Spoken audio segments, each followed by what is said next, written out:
Oi, pessoal! Nessa tarde gelada que a gente estava gravando aqui para vocês, olha, tem um termômetrozinho aqui, eu tô com 12 graus. Aqui tá muito frio, tá gelado, né? E a sensação térmica, como não tem sol, eu acho que ela fica mais intensa ainda para o frio. Mas o tema de hoje, ele vai manter os nossos corações aquecidos.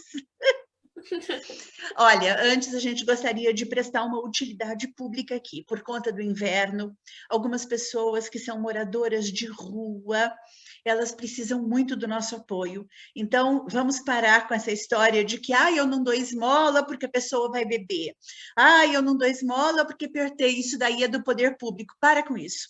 Seja solidário e estenda a sua mão, o que você puder doar, né? Roupas, cobertores, casacos, né? Um alimento, não importa, sabe? Dinheiro também, sabe? Por que ele não pode usar o dinheiro para comprar uma quentinha, uma marmitex na esquina, né? Então, eu acho que é muita comodidade de algumas pessoas dizerem, eu não dou esmola porque ele pode beber. Será que a sua grande preocupação é com a bebida dele? Né? Dá para a gente questionar um pouquinho algumas coisas. Né? Então, vamos colocar a mão na consciência, no coração, uma na consciência, outra no coração e ceder. Mas, antes de começar, eu quero passar aqui um beijo grande para nossa colega, a Bia, hoje justificando a ausência da Vanessa, né, Bia? Sim, infelizmente a Van tá com uns probleminhas com o filho, né? Questão de tempo, mudou o tempo assim drasticamente, estava quente, agora ficou super frio. Então aí ele acabou ficando doente, então ela teve que cuidar dele, então por hoje ela não vai estar conosco. De corpo, mas de coração ela tá com a gente, né? Sempre Ela falou que junto. ficou muito chateada de não poder participar, mas que se der tudo certo no próximo, ela tá de volta junto com a gente para continuar aí. Já aproveitando que a bola tá comigo, né? Eu vou dar um oi para todo mundo. Então, eu espero que todo mundo esteja bem, né? Nesse frio, porque tá um frio, mas tá um frio, gente. Espero que todo mundo seja saudável, porque nessa época aqui, né?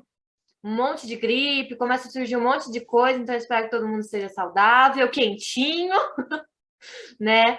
E bora que hoje o assunto de hoje é cinema. A gente vai continuar com o assunto, né, Má? A gente vai falar agora um pouco sobre produção, né? Como que é tudo por trás, que é o que eu sempre falo, sempre. Parece fácil, mas não é. Mas não é. Não é. Então a gente É vai falar um pouquinho, né? exatamente isso. E hoje a gente vai conduzir aqui o nosso podcast mais como um bate-papo, né, Bia? Porque, Aham. não é? Porque a gente estava verificando aqui o conteúdo e aí a gente conversou e viu assim, é 200 milhões de coisas, então não é como a gente lê uma informação, né? Assim, por exemplo, fulano nasceu em tal data, em tal cidade, não é uma coisa assim tão batida, não, muito pelo contrário. Se a gente fosse escrever, né, as nossas famosas colinhas aqui para a gente poder falar para as pessoas sobre o assunto de hoje, nossa, nós escreveríamos um livro e esse vídeo aqui teria duração de um dia, 24 horas, E seria muita né? coisa teórica também, né? Muita coisa pesada. Exatamente, Então a Bia. gente decidiu fazer um bate-papo para ficar mais leve, mais gostoso, né? Isso, exatamente, para a gente trocar aqui uma informação, né? Porque, afinal de contas, pegando aí o gancho com a Bia, hoje em dia todo mundo produz um vídeo, né? A gente pode notar, por exemplo, se você entra na internet, todo mundo tem um vídeo. Ensina a fazer laço de fita, ensina italiano, ensina uma receita, fala de política, né? Mostra um lugar que conheceu por conta de uma viagem. Então, hoje nós temos os blogueiros, os influenciadores digitais, temos os professores também, né? Aula 1, português para o ENAD. Aula 2, né? Italiano para viajantes. Então, assim, a gente tem muita coisa, né? A internet é gigantesca. E isso também é uma possibilidade de finanças, né, Bia? As Sim. pessoas podem monetizar os seus vídeos dependendo do seu interesse. Mas A gente vai falar aqui da produção de vídeo, não apenas com interesse de monetização, não, mas a gente vai falar do lado artístico, né? Do aspecto técnico e processual de como você produz um vídeo. Nós vamos nos abster aqui de falar de programas que são utilizados para a produção de vídeos, né? De como é que você faz uma boa edição. Nós não falaremos sobre isso. Eu acho que essa é uma parte técnica, né? Mais específica. A nossa Bia aqui entende, viu? Muito disso. Mas nós chegamos à conclusão que seria mais interessante falarmos um pouquinho do processo do vídeo, né? De como ele começa até o momento em que ele é finalizado. Então, isso para nós é muito importante. E, Bia, posso começar? Vai que é sua, Mar. Então, a gente sempre pensa, né? Meu Deus, existem tantos formatos de vídeo hoje, né? Que tipo de vídeo eu gostaria de produzir? Bom, primeiro que você não é obrigado a produzir um vídeo, a menos que você queira. Mas que tipo de vídeo você gostaria de produzir? Né? Então, a primeira coisa que a gente deixa claro aqui é que todo mundo deve ter um aspecto ético bem presente. Né? Eu acho que não é legal você sair divulgando coisas que não sejam éticas, né? Muita gente opta pelo seguinte, eu terei tantas visualizações e isso pode monetizar o meu canal. Isso a gente vê muito no TikTok, né? Então, a pessoa, ela produz qualquer coisa, ela faz vídeos, né, escrachados, vulgares, né, antiéticos muitas vezes, e acabam ferindo mesmo, né? Assim, como é que eu diria? Acabam ferindo a existência das pessoas que não concordam com aquilo, que acham absurdo, porque aquilo não foi mostrado na qualidade de uma reportagem que deveria ser vista, comentada e debatida. Não, só aparece aquela cena ou aquela situação, que muitas vezes não condiz. E a intenção é justamente ganhar visualização. Então, as pessoas fazem qualquer coisa para isso. Exemplo, maltratar animais. É né? horrível, Pessoas em situações muito desconfortáveis e pouco dignas. Né? Então, você mostra o ápice da situação, mas não existe uma contrapartida. Você mostra aquela situação e depois você mostra, no caso de um animal sendo maltratado, o salvamento, né? Você falando a respeito da necessidade de repararmos os maus tratos que as pessoas cometem contra os animais. Não existe essa contrapartida, existe apenas a produção do vídeo e aquela arbitrariedade absurda, que é simplesmente buscar o número de views para poder ganhar monetização. Então, nós já deixamos claro aqui, né, Bia, que nós somos radicalmente contra esse tipo de coisa. Nós nos referimos a pessoas que queiram produzir um vídeo que tenha começo, meio e fim, que né? tenha qualidade, que tenha uma história por trás, que tenha um motivo, Isso. que tenha, né, algo a agregar ao mundo. Né? Isso, exatamente, algo de bom a agregar ao mundo, né? E que possam explicar os motivos pelos quais estão produzindo aquilo, e que se for um vídeo, né, para falar em defesa dos animais, em defesa dos que precisam, tudo bem, nada contra, mas que tenha um contexto ético por trás daquela produção. Isso para nós aqui do canal, da nossa equipe, é muito importante. Então, a gente deixa claro, mas, sem delongas, vamos aqui. Olha só, pessoal, quando a gente pensa em produzir um vídeo, né, já falamos tudo o que é importante, o mais essencial, a gente tem que ter uma proposta, né? Que tipo de vídeo você vai produzir? Ele vai ser um filme? Ele é um curta, um longa ou um vídeo comercial? Ou um podcast? Né? Ou ainda uma reportagem, por exemplo.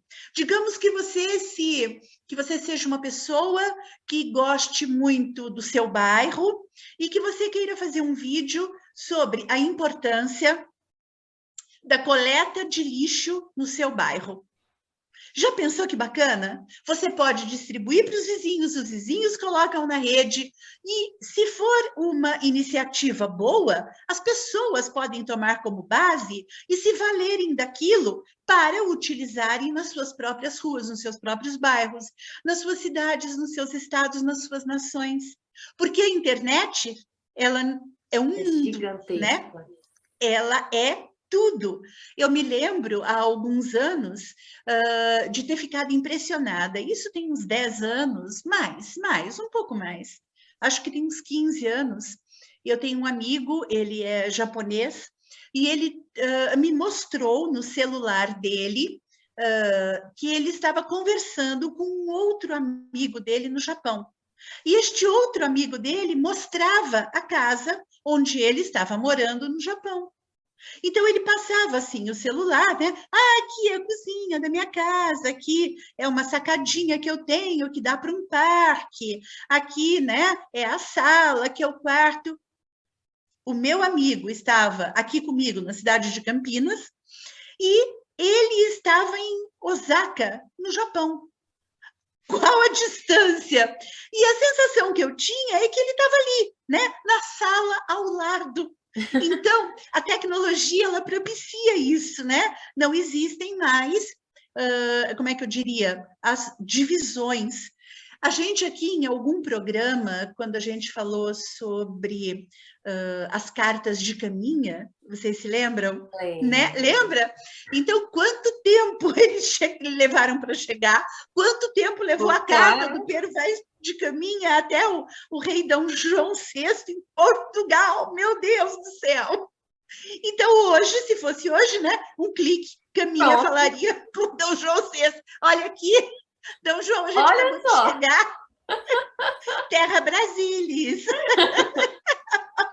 Né? Então, assim, a gente realmente deu um salto, né? Quantitativo gigantesco, mas nem sempre qualitativo, né? Mas vamos voltar aqui. Então, quando a gente se organiza em termos de uma proposta, digamos que você queira fazer um curta, né? A primeira coisa que você tem que ter em mente é, por exemplo, o tema. O que é um tema? Né? É o assunto que você vai abordar. Então, muita gente diz, mas eu gostaria de falar, eu vou voltar aqui na questão do lixo, né, do bairro. Eu gostaria de falar sobre a questão da coleta de lixo no meu bairro, que é muito boa, todo mundo colabora com a coleta reciclável, e eu gostaria de dar isso como exemplo para todos. Sei, mas como é que você vai organizar isso? Será que não valeria a pena? Fica aí como dica, vai. Uma introdução. Você, com o celular, falando, né? Cumprimentando as pessoas e dizendo o que você vai fazer. Porque não basta simplesmente que você saia com uma câmera na mão. Aliás, como já disse, né? Nós já falamos até sobre isso. Os grandes cineastas de antigamente, eles diziam uma câmera na mão e uma ideia na cabeça. Aliás, quem disse isso, mais precisamente, foi Glauber Rocha, um cineasta carioca dos anos 60. Mas não basta que você saia com uma câmera, né? Simplesmente e não diga nada. Depende, né? Aqui eu vou fazer valer uma situação que eu acho que muitos já devem ter visto. Existe um processo que se chama Steadicam, que é um tipo de câmera que você acopla ao corpo, enquanto você vai andando, aquilo vai sendo filmado. É muito comum que a gente encontre pela internet pessoas que se valham desse processo para filmar determinadas regiões do mundo. Recentemente, eu vi 2 filmagens de Positano, na Itália, né? Aquela região ali, né? Da parte, né? Da parte que vai chegando perto da Grécia, né? Então, ele andava com uma Steadicam pelas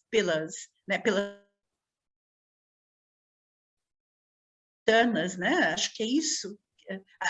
Andava pelas ruas, né? E mostrava a paisagem, como eram as pessoas. Exato, acho que é a região Malfitânia, na Itália, acho que é isso. Então, ele anda por lá, mas ele anda de uma maneira tal que você tem a sensação, né, de você estar andando por ali. Ele não fala nada, mas ele posta. né, no vídeo, onde é que ele está. Ele posta se é Itália, se é França, se é Portugal, se é Espanha, ele posta. Mas ele vai andando ali pelas regiões e tudo mais, né? E ele vai detalhando. Vila XYZ, né? Da cidade tal da França, por exemplo. Então, você sabe que você está naquela vila. Mas ele não diz nada, ele simplesmente vai caminhando, como se fosse você caminhando, e ele entra, por exemplo, em lojas, entra em restaurantes, ele entra em igrejas, em museus, e ele vai caminhando e você junto com ele. Então, eu costumo... Fantástico, né, Bia? Parece que é que nem o que você falou. Seu amigo está aqui no Brasil, o outro está lá no Japão. Você conhece o mundo inteiro assim. Como se você estivesse viajando naquela vila, naquela cidade, você conhece tudo. Exatamente. Eu, por exemplo, hoje almocei em Évora, em Portugal. Ontem eu estive nas Ilhas Gregas, estive em Mykonos ontem. Nossa Senhora! Fantástico, né? Um clique, você vai para lá. Qualquer e você lugar caminha. Que você queira. Exatamente. Esse tipo de filmagem, você não tem uma única palavra. Eu não sei quem está filmando, eu não conheço a voz dele. Ele simplesmente faz um roteiro, né? E ele desce escada e sobe escada, e a gente vai vendo, e a gente vai junto com ele. E tem filmagens que duram até 1h30. Tem filmagens longas, né? É como se fosse Super um longas. passeio. Se você pensar, imagina assim, uma pessoa filmando no corpo, né? A câmera no corpo, andando por aí. Ela fica o dia inteiro andando só para fazer aquela filmagem, para você ver os lugares, como é. Fica o dia inteiro andando para lá e para cá na cidade. Exatamente. E é muito bacana, porque, por exemplo, né? Hoje em dia, várias são as dificuldades, né? Primeiro, as financeiras. Eu acho que hoje em dia ninguém está com tanto dinheiro assim para sair viajando o mundo. Segundo, nós ainda estamos com a pandemia batendo nas nossas portas, né? A gente sabe disso, a imprensa nem sempre noticia da forma como deveria, mas a gente sabe que a pandemia ainda está por aí, e as dificuldades relativas a uma viagem, né? Não é tão simples. E assim, se você for para Portugal hoje, amanhã você não pode estar na Grécia, né? E depois de amanhã na Espanha, mesmo que você tivesse um foguete, não daria, humanamente impossível. Agora, com um clique, sim. Cada dia você pode almoçar num lugar diferente. Né? E uma coisa bem bacana desse tipo de filmagem é que ele liga o áudio, mas não fala nada. Então, você vai ouvindo as pessoas no idioma do local. Vai ouvindo o carro passando, vai ouvindo passarinho piano, vai ouvir música de lugar, se estiver Exatamente, tocando. crianças brincando, né? Como hoje, né? Que estando em Portugal, entre aspas, a gente ouve por exemplo, o idioma português lusitano, né? Ora, pois, que é bem diferente do nosso brasileiro, Sim. muito diferente. Então, quando você ouve aquele sotaque, aquele idioma, né? Você para e pensa, gostoso, nossa, né? que bacana, né? Que interdisciplinaridade fantástica. Sim. Então, por exemplo, né, Bia, tem esse tipo de filmagem, né, que está valendo. Será que alguém já pensou em fazer isso com a cidade onde mora? Campinas, por Não exemplo. é? Já pensaram? Porque todo mundo vai nos pontos turísticos, o Bosque dos Jequitibás, a Lagoa do Taquaral, o Castelo. Já pensaram em filmar, por exemplo, bairros antigos de Campinas? Tem cada Que coisa legal, mas escondida nesse aqui em sistema. Campinas que é linda. É linda nesse sistema, sem falar. O que você pode é ter, talvez, uma legenda, né? Que são coisas muito importantes e indicativas. Nós temos aqui no centro, por exemplo, a casa onde morou Carlos Gomes. Pouca gente sabe, né? Nós temos no centro, por exemplo, a primeira boutique que fica na Galeria Barão Velha, né?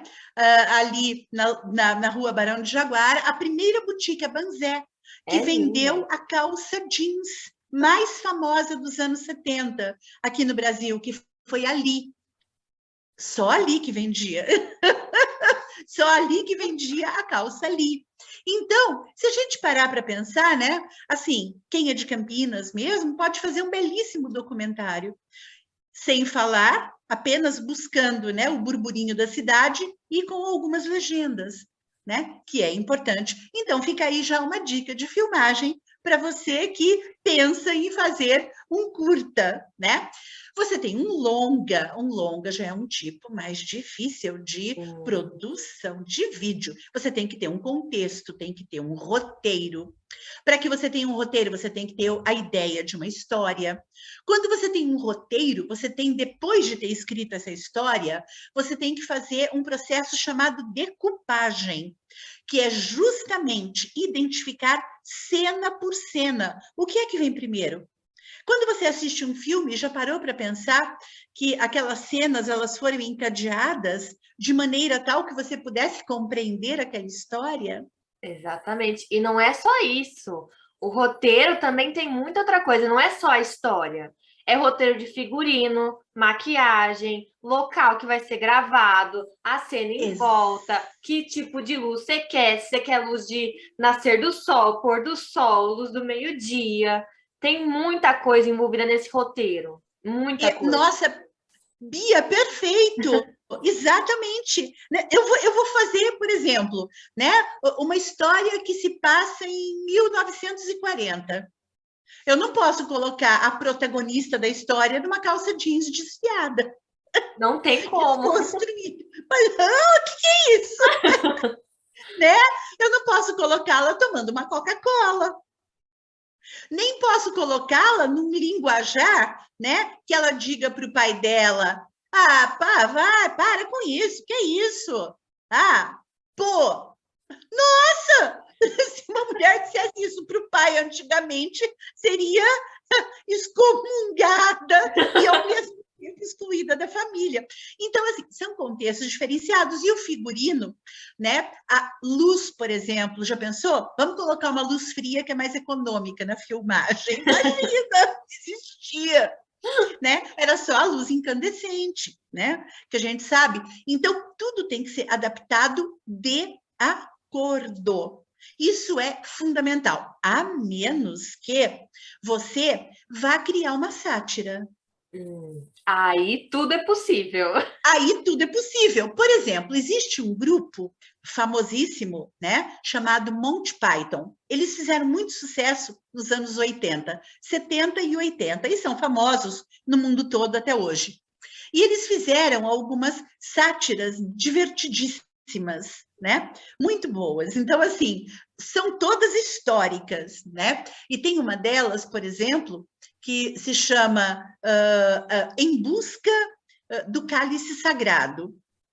A gente sabe que o cálice sagrado, né, é uma lenda inglesa, né, do período medieval. Então, eles criam situações, por exemplo, as coisas mais malucas do mundo, né? Que então vem o cavaleiro, né? Aquele, né? Naquela armadura, né? Com aquele cavalo branco, aquela lança, né? Em ponta, como era bastante comum, né? Nos duelos de antigamente. E vem um outro cavaleiro. Só que esse cavaleiro ele não era nobre nem rico, então ele andava num cavalinho de pau. Aqueles cavalinhos que têm as duas rodinhas atrás, que as crianças brincavam antigamente. E para poder fazer o barulho, né, da cavalgada, ele tinha um vassalo, que era uma espécie de escravo dos nobres, que vem do lado batendo dois cocos ocos vazios para fazer o barulho. Então, fazer o barulho. E aí ele se encontra, né, com o grande cavaleiro, né, que olha para ele e diz: você, por essas terras e tal, lute, lute como um homem. E ele dá uma espadada e o grande cavaleiro do cavalo, magnífico, o cavalo foge, o cavaleiro cai e ele consegue. E ele vai cortando o cavaleiro. Primeiro ele arranca os braços, depois as pernas, depois a cabeça. E quando ele vê que está tudo destruído, ele vai embora. Só que é uma sátira. E aí, quando ele vai embora, a cabeça se mexe assim, né? Só a cabeça se mexendo e diz: Volte aqui, lute como um homem. Quem você pensa que é? Volte aqui, vamos, seu insolente. Sabe, são coisas assim. E depois na masmorra, né? Ele entra na masmorra e a masmorra, né? Imagine uma masmorra medieval. Né? As pessoas eram jogadas ali para perecer, né? Até o último momento. Né? E quando ele é jogado na masmorra, de repente ele encontra lá uma pessoa que já estava há muito tempo, né? É um senhor, um velhinho já carcomido, e a hora que ele cai, o velhinho levanta a cabeça assim, olha para ele e diz: Oi, tudo bom? Chegou agora? E aí, como é que estão as coisas lá fora? Sabe, coisas assim que não tem nada a ver. Não tem nem pé nem cabeça, né? É o que eu falei, vale tudo. Tem. E aí depois eles são obrigados a entrar, né, numa grande floresta, né, para poder libertar a mocinha do grande monstro que habitava a caverna, né? E aí uma imagem do grande monstro que habitava a caverna era o coelhinho Pompom. Então, assim, nada com nada, nada com nada. Então, esse tipo de filmagem a gente chama de nonsense, ou seja, não tem sentido, né? E ela é muito bacana, ela é um tipo de comédia muito difícil de ser feita, né? Mas ela é fantástica. Mas voltando aqui no que a Bia tinha falado, quando você faz uma longa, né? Você tem que observar muito fielmente a época, né? Para poder contextualizar adequadamente tudo que é feito. Haja vista, por exemplo, as produções da Record, né? Que falam do período de antes de Cristo, Velho Testamento, né? Ali eles tomaram o cuidado de muitas vezes, né? A gente, é bem verdade que a gente, quando assiste, né? Essas produções, a gente olha e pensa, nossa, mas que pele perfeita, que dentes maravilhosos, né? Dentista da época, ó, Nota 10. A gente sabe, aqui, ó, nota 1000. A gente sabe que as pessoas não escovavam os dentes. E justamente por não se tratarem, né, era muito comum e não escovavam os dentes antes de dormir, nem quando acordavam pela manhã. Então era muito comum que aos 20 anos você já não tivesse, você tivesse poucos dentes na boca ou quase nenhum, né? Então a gente vê anciãos, né, de 100 anos com aquela, né, aquela dentição maravilhosa. Perfeita. Então a gente olha e fala, opa, tem alguma coisa errada aqui. Mas a gente tem que dar um desconto, né, para algumas coisas, né? Como, por exemplo, a mãe da rainha medieval, né? A mãe, a avó, que já tem 80, 90 anos, uma pele maravilhosa, meio esticadinho, botox aqui, tem que dar um desconto, porque tem que lembrar que ela é uma atriz. E aí a gente cai também numa outra questão, que é o cinema ou a filmagem realista. A filmagem realista, ela não vai se basear na estética, e sim na realidade das coisas. E quando a gente fala de filmagem realista, tudo muda. Bom, pessoal, realismo é realismo, né? Então, não dá, a gente, quando fala de realismo, a gente vai ver, por exemplo, um exemplo muito bacana é a novela Pantanal da Globo atualmente. Se a gente puder notar, por exemplo, os atores, eles estão mais para realismo do que necessariamente, né, aquela coisa bonitinha, né, esteticamente contemplativa. Não. Você olha, você vê aquela coisa suada, melada, porque é relativo ao calor da região, né? As mulheres, elas não estão bonitinhas, lindinhas, né? Não, muito pelo contrário. A Camila Morgado, que é uma atriz absurdamente fantástica, no meu entender, ela tá sem make quase, né? Tá assim mais direta, né? E ela é uma mulher maravilhosa, mas ela tá realista, né? E outras mulheres também, né? Não sei se vocês já notaram, né? Acho que a Bia pode aqui me referenciar. Antigamente, para você fazer parte de uma telenovela, por exemplo, de uma emissora aberta, por que eu digo telenovela de emissora aberta? Porque brevemente teremos uma telenovela por aqui, né, Bia? Logo, logo. O passarinho me contou isso daqui, hein? Que legal! O passarinho me contou. Então, mas voltando aqui, antigamente, nossa, você tinha que ser de modelo para cima. Hoje, eles estão trabalhando com, por exemplo, mulheres gordinhas, mulheres mais velhas, mulheres que tenham alguma comorbidade de movimentação. Então, eu acho assim, isso é muito bacana, porque abre espaço de maneira democrática para todos, né? Então, se a gente parar para pensar, isso é fundamental, né? Mostra a realidade do mundo, né? Porque não é só pessoa modelo que existe no mundo. Nós temos muitas pessoas de diferentes tipos, diferentes cores de pele, né? Então, tem que ter mostrar como é realmente o mundo, né? Dar espaço para todos, porque todos têm que ter o espaço deles, né? Exato, diversidade, né, Bia? Isso Exatamente. É diversidade, né? É respeitar a diversidade, é isso. E aí, quando a gente cai, né, a gente caindo, né, para essa história e dando continuidade, a gente tem que falar também, obrigatoriamente, vocês devem pensar muito sobre isso, sobre a preparação para as filmagens, ou seja, a pré-produção. Que é um monte de coisa, é um monte de coisa. Claro, né? Simplesmente, eu vou fazer uma filmagem de época. Tá, vai ser numa sala de jantar, 1930, né? Ainda sequer tinha acontecido a Segunda Grande Guerra, uma família está jantando. Certamente eles não pediram pizza nem McDonald's. Com certeza. Nem terá Coca-Cola sobre a mesa. Tem que pensar e não haverá televisão, não terá ninguém no celular.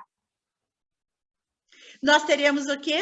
Uma família reunida, porque a hora do jantar era sagrada, todos reunidos, a mesa era posta, a mulher servia a mesa. Não tem essa dela olhar para o marido e dizer, e aí, faz a sua parte.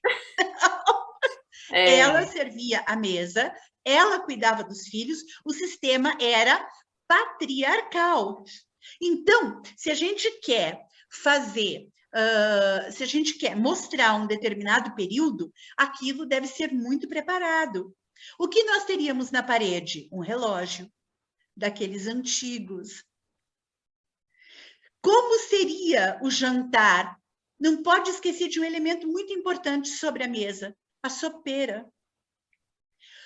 Todo jantar, toda hora do jantar tinha uma sopa. Mesmo que tivesse a comida, mas era muito comum que você servisse sopa e pão, especialmente nas famílias mais humildes, porque a sopa era a mistura de tudo o que tinha sobrado do almoço, ela virava a segunda refeição do dia. E aquilo era acompanhado de pão, manteiga e queijo, ralado nas famílias italianas. Então, a gente tem que se lembrar de que os hábitos eram outros, a família estava unida, não era cada um para um canto, em cima do seu celular, comendo. Não. A hora do jantar era uma hora sagrada. Não se conversava sobre problemas, não se brigava à mesa, né? Não se falava coisas desagradáveis no momento da refeição. Então, tudo isso tem que ser muito bem preparado, a roupa das pessoas, né? O ambiente, a iluminação, porque você tem que, numa filmagem, dar o ar de época. Da mesma forma, a gente diz, se você quiser filmar nos dias de hoje, se você colocar todo mundo sentado numa mesa, né, nos dias de hoje, até pode, mas você não pode esquecer o celular. Você até pode fazer uma crítica ao celular. Alguém dizer, viu, desliga esse celular, a gente está jantando em família. Fez uma crítica, mas ele tem que estar presente. Então, são situações que fazem parte do contexto, né? Então, tudo deve ser muito bem observado. Veja, uma coisa importante que normalmente a gente não leva em consideração, mas deve levar, são os tipos específicos para uma filmagem. Digamos que você queira produzir um curta, né? Sabe, às vezes eu me questiono muito com relação a algumas emissoras de TV abertas que procuram identificar tipos dentro do seu próprio, da sua própria visão de tipos, e não em relação à visão que o mundo tem daqueles tipos. Né? Se eu, por exemplo, tiver alguém que dê uma aula comigo, digamos que eu vá fazer um curta, né, de 2 professoras universitárias, digamos, né? Como seriam essas mulheres? Elas seriam jovenzinhas? Não, não mais. Jovens, mas não muito jovenzinhas. Elas estariam de salto agulha, meia fina e saia justa? Não. Não mais. Não mais. Elas não mais. Elas estariam, né, num sapato confortável, numa calça confortável, normalmente num jaleco, se forem da área de saúde, né? E sempre, né, correndo muito e procurando ler e se instruir. Então, assim, quais os tipos que correspondem à minha ideia? Se eu tiver que fazer um caminhoneiro, como é um caminhoneiro? Por isso que eu falei da novela da Globo, né? Ela foi perfeita na identificação dos tipos relativos à personagem que eles queriam colocar na tela, né? Se eu quiser falar de um caminhoneiro, por exemplo, se eu quiser falar de uma dançarina, se eu quiser falar de uma mãe de família rica, muito rica, pobre, muito pobre, elas terão contextos diferentes. O linguajar será diferente, né? A percepção na cena será diferente. Então, tem um termo, né, que a gente costuma dizer que é o mise-en-scène. Mise-en-scène é, independente da personagem que você vai fazer, é você dar vida a ela dentro daquilo que ela é. Então, não é mais você, é a sua personagem. Quem é a sua personagem? Por isso que a gente sempre diz, né? É fácil você pegar isso nesse ponto. Eu vou agora, de novo, citar a Globo, mas de uma forma negativa. Durante boas décadas, a Globo buscou modelos bonitas para poder realizar algumas personagens, e elas não deram conta. A Globo apostou na estética, e a estética por si só, ela não fala muito. No contexto de uma novela, não. No contexto de um filme, não. Depende. Se você vai fazer uma modelo naquele filme e você é uma modelo, tudo bem. Você sai desfilando, sai fotografando, tá ótimo. Você entrou com a sua beleza, a sua plástica, né? Para que possa ser observado esteticamente. Agora, se pede que você realize uma cena, muitas vezes você força a modelo em ser uma atriz. E não é exatamente o que acontece. Então, esse tipo de coisa tem que ser muito bem observado. Uma outra coisa que a gente tem que tomar muito cuidado também, quando a gente vai fazer, aí no caso de um longa, né? Quando a gente vai fazer um filme, a gente trabalha com 3 categorias. Os atores principais, que são os antagonistas e os protagonistas, né? Respectivamente, os bandidos e os mocinhos, né? A parte ruim e a parte boa.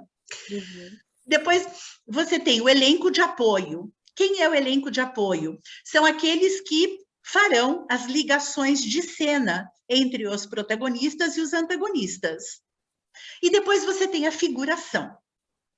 A figuração é justamente aquele que normalmente, ou aqueles que aparecem atravessando uma rua, Sentado no entrando num bar. restaurante, comendo, Exatamente. bebendo alguma coisa, sentado na praça. Exatamente. Na praia jogando bola. Recentemente, teve uma novela da Globo em que uma determinada personagem, protagonista, né? Aliás, personagem, pessoal, é um termo usado sempre no feminino, porque ele vem de persona, a personagem. Então, a personagem do José, ele vai fazer o João. A personagem da Maria, ela vai fazer a Maricota. É sempre no feminino, não muda de gênero, tá? E vamos aqui deixar claro, né, pessoal?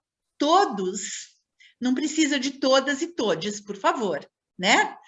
Boa noite a todos e todas. Não, não. Boa noite a todos. Todos já é plural. O plural já inclui gêneros.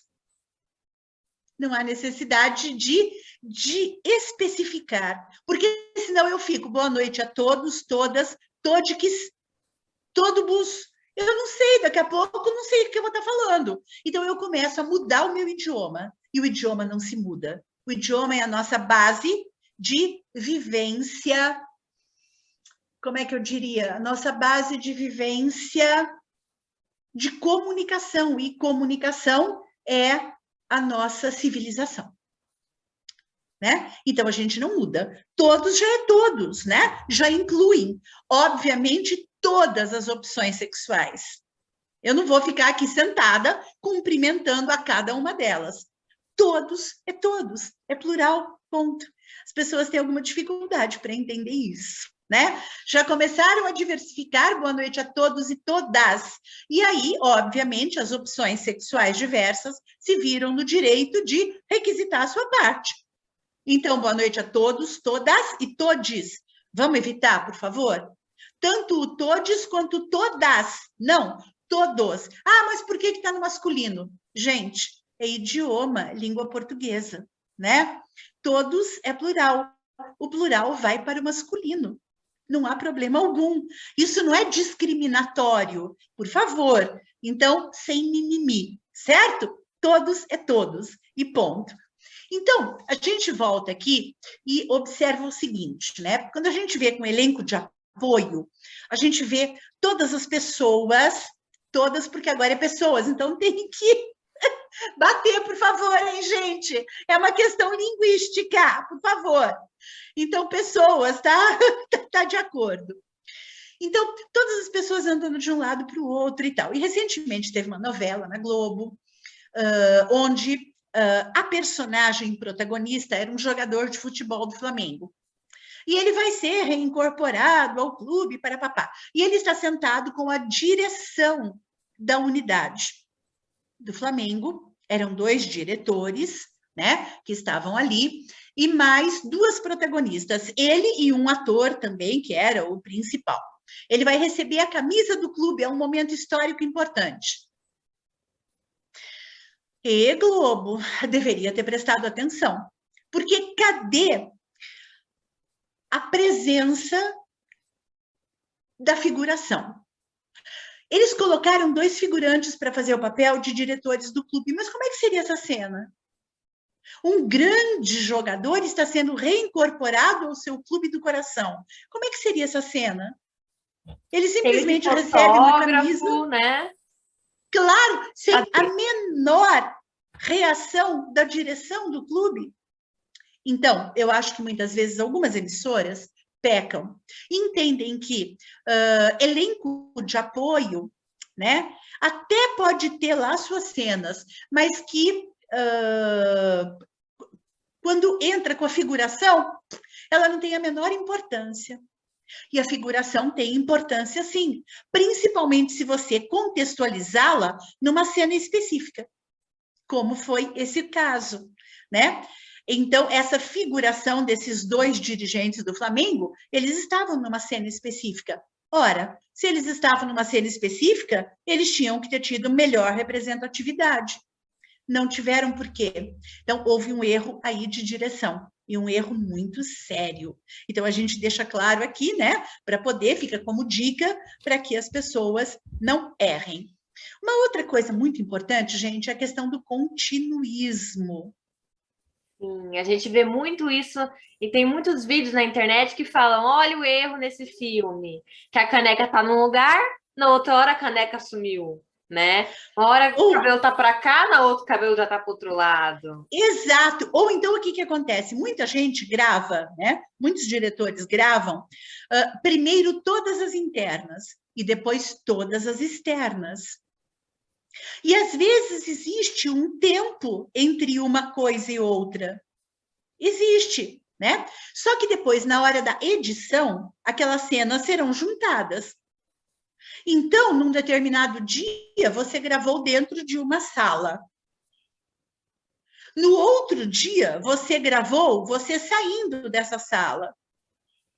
Né? Então, vai mostrar você fora da sala e você dentro da sala, saiu da sala, na mesma cena. Quando aparecer na TV, vai ser ali questão de segundos. Uhum. Só que quando foi gravado, às vezes, levou até uma semana de distância. E aí, o que acontece? Você na sala está de um jeito. Quando você sai da sala, você está 5 quilos maior. Você engordou. Exatamente. Oi? Como é que aconteceu isso? Aconteceu porque levou uma semana, 10 dias, 15 dias, às vezes. O ator saiu de férias, né? E ele acabou engordando nessa viagem. E aí, quando ele vai gravar a cena, ele usa a mesma roupa, tudo certo, só que a mesma roupa está mais justa. E quando ele está na sala é de um jeito, ele saiu da sala é de outro. Oi? Como é que aconteceu isso? Então, o continuismo é fundamental. A questão da caneca que a Bia falou, né? Você tem uma tomada, né? Uma tomada, a caneca está à esquerda. Outra tomada, a caneca está à direita. Na mesma tomada, ele está tomando um café agora naquela caneca. Na mesma, muda a tomada, mas na mesma cena, claro que elas foram gravadas em momentos diferentes, ele já tem outra caneca na mão. Oi? Cria uma certa confusão e muito Sim. grande. Então, o continuismo, ele é fundamental. E hoje, né, a gente sabe que muitas vezes a gente não faz tanta externa assim. Nós temos o chroma key. O chroma key é, né, uma estrutura imensa, sempre na cor verde, que você pode alocar o que você quiser. Pode ser uma praia, um campo, né, uma situação de um show, o que você quiser. Pode até ser um mundo futurístico, né? Um outro planeta. Claro, né? Galáxias, estrelas. Muitos filmes foram feitos assim, né? O que a gente chama de efeitos especiais ocorrem justamente por conta disso, né? E também uma coisa que a gente já viu anteriormente, mas que é legal a gente voltar a falar, a questão da trilha sonora. Né? É fundamental. E trilha sonora, a gente não entende só a questão de música, né? É claro que uma música romântica, numa cena romântica, cai muito bem. Mas numa cena de terror, por exemplo, como é que você cria o suspense? Né? Então, você cria... da música. Exatamente, você cria o suspense. Assim, se você estiver assistindo um filme de terror, você tira a música, tira aquela música de suspense. Não dá aquele susto que daria se tivesse a música, né? Já pensaram se de repente, no meio de um filme de terror, mas no meio daquela hora mais tensa, que você nem respira, você começasse a ouvir uma música assim, mamãe, eu quero, mamãe, eu quero. Já era tudo filme. Eu quero, mamãe. Oi? Acaba com o filme. Né? Vira piada, né? É, claro, acaba, zera. Então, a gente sempre costuma dizer, né, que o filme de terror, ele, nos momentos em que antecedem, né, o próprio acontecimento, né, que é o ícone que identifica claramente aquele filme de terror, você tem uma trilha sonora que não é necessariamente uma música, mas são efeitos visuais, são efeitos auditivos, efeitos sonoros, né, que farão com que aquela cena ela se torne realmente de terror. né? Que, por exemplo, a moça está perdida na floresta, a gente até já deu esse exemplo, né? Em outros momentos, mas vamos voltar nele para fixar. Ela está perdida na floresta, ela está correndo, ela sente que ela tem uma presença atrás dela, ela começa a correr, e aí ela para numa árvore, ela olha para todos os lados, ela não enxerga nada, ela está assustada, e que trilha sonora seria?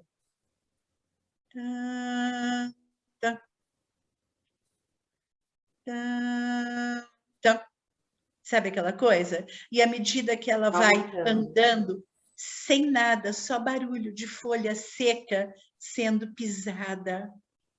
A propósito, eu tenho que comentar que esses barulhos que a gente escuta no filme, de folha amassada, de vento passando, de coisas assim, dela pisando na neve, é tudo feito pós-filme, né? Tudo efeito sonoro, feito num estúdio, por pessoas, criando. É muito engraçado que se você procurar na internet, né, o making of, é muito engraçado, porque, por exemplo, vamos supor que é som de folha balançando.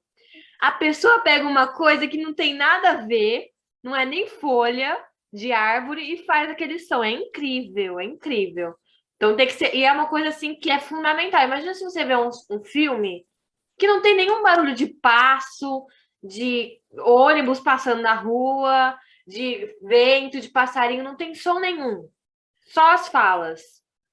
Inclusive, na época em que o cinema começa, que a gente tem o cinema mudo, que ele tinha justamente as legendas, ele tinha música que acompanhava. Sim, lembra que a gente até viu, né? Que tinha alguém tocando piano, uma orquestra, às vezes, né? Para poder acompanhar a legenda do que estava sendo dito, né? E assim, a ação, ela tinha uma música mais rápida, mais agitada, né? E as cenas românticas, elas tinham músicas mais suaves, assim como as cenas de terror e suspense, elas tinham esses efeitos visuais. A Bia lembrou muito bem. Elas não acontecem naquele momento. Primeiro tem a cena, depois elas vão para a edição. Na edição é que, né, os produtores vão colocar, os videomakers, né, os responsáveis, digamos assim, né, pela edição cinematográfica, eles vão colocar a música apropriada. Colocam uma. Será que deu? Não, não deu. Vamos colocar outra. Ah, essa daqui dá muito impacto, né? Então, eles têm a sensibilidade para poder saber exatamente o que é que vai ficar ali. Não é na hora que a coisa está acontecendo. Então, quando um ator ele chora numa fita, ele teve muito gancho cênico para aquilo. Porque nem não sempre tem nenhum barulho por trás. Ele tá simplesmente chorando, não tem música, não tem nada. Ele tá lá chorando em silêncio. Exatamente, ele tem que ser muito bom. E é depois que eles colocam aquela música que dá vontade de chorar, que você escuta e fala, ai, cai perfeito, cai como uma luva, né? Exatamente. Na hora, não tem barulho. Na hora, não. Exato, a gente assiste Titanic, né? E chora por causa da música. Sim. Né? Mas quando foi filmado, ninguém estava chorando com a música, né? Não tinha, a música foi posta depois, né? Então, são coisas que a gente tem que parar para pensar. Gente, uma coisa muito importante é o checklist, né? Da produção, tanto interna quanto externa. Por que é isso? Isso é muito importante para a gente não perder aquilo que a gente vai ter que levar para a cena. Para não acontecer aqueles problemas de continuismo, como bem lembrou a Bia, né? Da caneca, por exemplo. Então, se a gente não tiver um checklist também, que é, normalmente, quando a gente vê, né, numa produção cinematográfica, tem sempre alguém da produção com uma prancheta, né? Fazendo as suas ticagens, né? A cena é em 1940, vai, é um jantar, então cadê a sopeira, cadê o relógio, cadê a cadeira, né? Porque aquilo não está acontecendo, aquilo é um filme. Então, você tem que montar aquele cenário da forma mais realista possível, né? Então, realmente, produzir uma obra é tudo. Olha, a gente não está dando uma aula, a gente está aqui conversando só. Não estamos nem entrando a fundo ainda, né? Tem muito mais detalhe aí. que precisa ser levado em conta, que a gente nem tá indo no fundo, né? Exatamente, né? Porque se fosse realmente para ir a fundo, ai, ai, ai, hein? A gente levaria pelo menos aí, sabe, 12 horas falando a respeito, né? Divididos aí em 4 aulas, porque não é brincadeira, é muita coisa, né? É muita coisa. Depois a gente tem que ver também uma coisa fundamental, que é a questão do aparelho técnico propriamente dito. Uhum. Né? Como é que estão as câmeras, as luzes, os rebatedores, com quantas câmeras você vai trabalhar, O né? Porque depende. microfone, né? Tem tudo. Exatamente, microfone. Então, todo esse aparato, ele deve ser muito bem revisto, né? E outra, uma coisa aqui que nós ainda não falamos, mas está fazendo parte do contexto. Digamos que você vá filmar um Romeu e Julieta. Você vai fazer uma versão moderna ou vai fazer uma versão clássica? A primeira coisa, eu vou fazer Romeu e Julieta porque eu gostei da história. Não. Você tem que buscar a própria obra, ler muito bem, para poder fazer a sua adaptação. Porque senão você corre o risco de fazer uma adaptação de um clássico fantástico, como Romeu e Julieta de Shakespeare, da sua maneira. Você até pode colocar como legenda estrutural depois, né, nos créditos do filme, adaptação por fulano de tal, o nome do cineasta, né? Adaptação livre por fulano de tal, o nome do cineasta, da obra de William Shakespeare, Romeu e Julieta, por exemplo. Mas o que você não pode é desconhecer a obra. Porque senão você está fazendo adaptação do quê? Né? Você mistura as coisas e acaba não dando certo. Você até pode fazer uma adaptação moderna. Claro, pensa, vou dar aqui uma dica. Romeu e Julieta, ao invés das famílias se odiarem como no clássico, né? Um não gosta da profissão do outro. Ele é ator e ela não tolera. Ela é médica e ele não admite. Por que não? Né?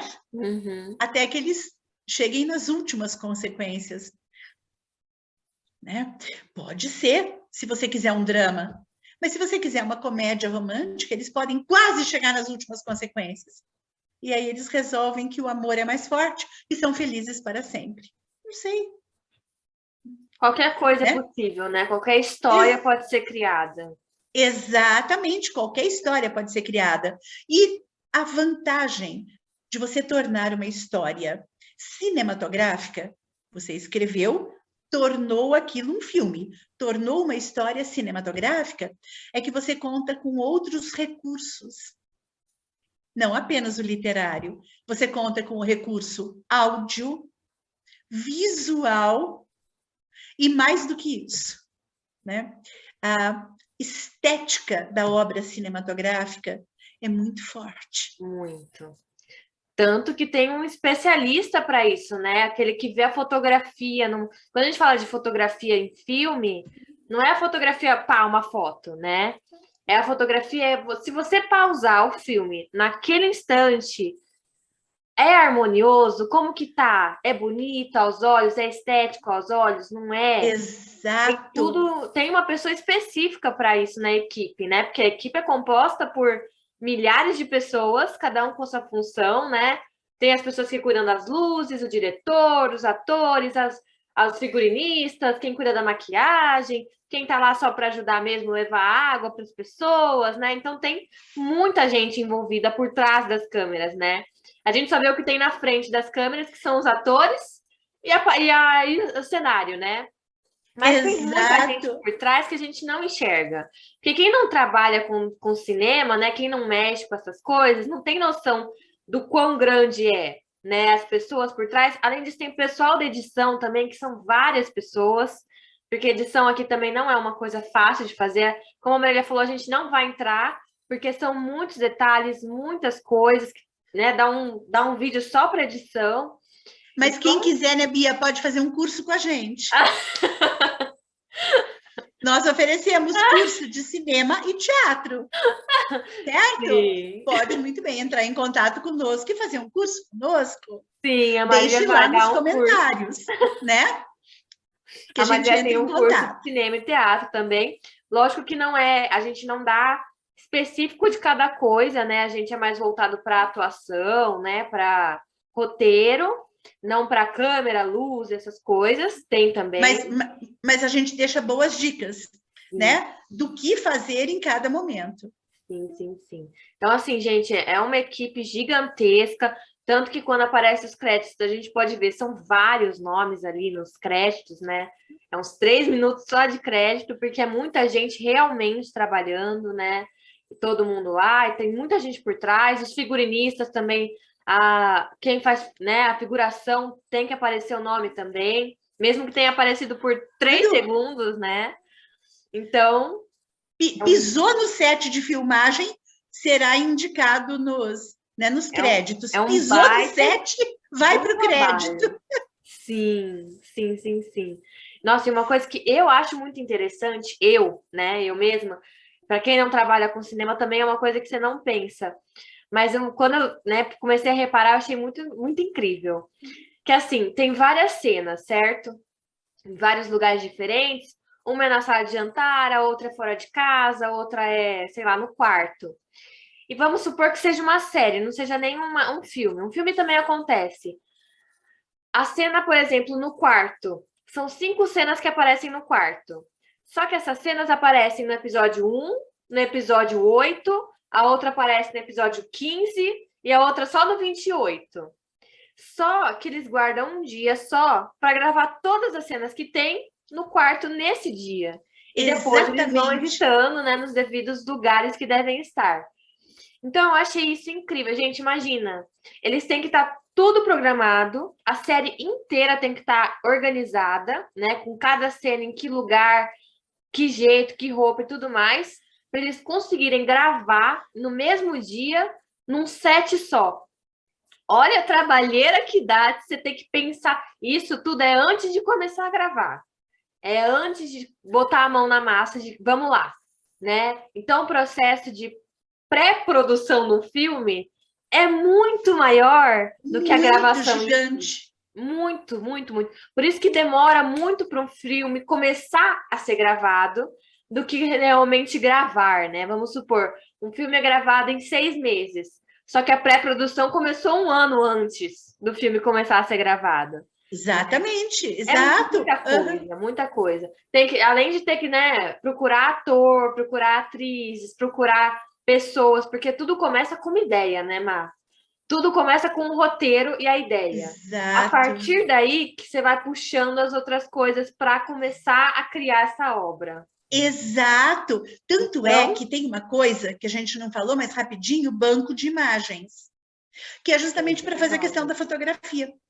Por exemplo, se você faz uma cena, terminou uma cena à noite, a próxima cena vai ser durante o dia, você pode começar a cena com galos cantando, passarinhos voando, sol nascendo, pessoas assim, abrindo a janela.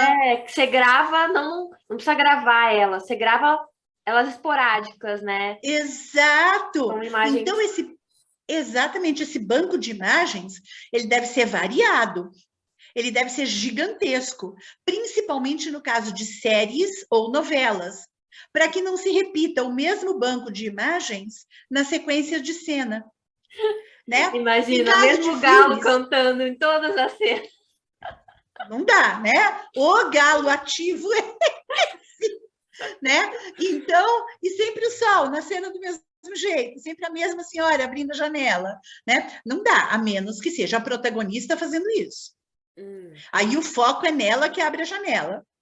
Então, a linguagem cinematográfica é uma linguagem diferenciada, ela é à parte e é uma coisa muito bacana, né? É uma coisa diferenciada e aos futuros cineastas que nos ouvem, caso queiram, né? Estamos à disposição para conversar a respeito. E lembrando que nós temos um diretor maravilhoso, Rui Mateu Filho, que está começando uma obra chamada Corações Entrelaçados, das quais a nossa querida Bia aqui será uma das protagonistas. Linda, maravilhosa. Eu estou acompanhando de perto tudo isso e em breve também teremos novidades aqui nesse canal da FLAP, aqui no Arte em Foco. Certo, Bia? Certo, e afinal de contas, quem é a roteirista uma das roteiristas é a Marília, né? Tem que deixar aqui que ela é roteirista e diretora de elenco também nesse projeto que a gente está entrando agora. Como a gente falou, a gente ainda está na pré-produção, então ainda é um caminho longo, mas logo, logo a gente já vai começar a botar a mão na massa, a gravar, né? Novas informações a gente vai trazendo aqui para vocês, de pouquinho em pouquinho. É verdade. Eu e Vismar Rabelo, mestre Vismar Rabelo, né? O roteirista fantástico. Ele é o nosso diretor musical e roteirista também. Eu estou junto com ele no roteiro e também, como a Bia falou, na produção de elenco. Ai, produção de elenco. Então, tá todo o grupo envolvido. A Van, que não está presente aqui também, está também envolvida no projeto. Ela também é uma das protagonistas. Né, Má? Então, uma a gente das tá protagonistas. todo mundo junto. Eu até dou um spoilerzinho. A Bia, ela será uma pessoa que lida com ervas e a Van terá um desfecho fantástico. A Bia também. Mas eu não posso contar mais. Fui proibida. Tem que deixar no segredo, não podemos. É sigiloso. É sigiloso. Mas em breve nas telinhas. Pessoal, eu aproveito para me despedir aqui. Um beijo grande para todo mundo. Um beijo, pessoal, de mim e da Vanessa também. Com certeza ela está desejando um grande beijo, né? Esperamos que vocês tenham gostado desse tópico de cinema. Uma coisa muito abrangente, né? Tem várias coisas que dá para falar, conversar. A gente está à disposição, como a Má já falou. Estamos aqui se precisarem. A gente bate um papo legal. A gente espera, então, vocês no próximo programa, no próximo sábado, às 7 horas da noite, aqui na Rádio Flap e no nosso canal do YouTube, né? Um grande beijo, que passem o frio muito bem, né? Todos agasalhados. E até a próxima, gente. Até a próxima, pessoal. Um beijo.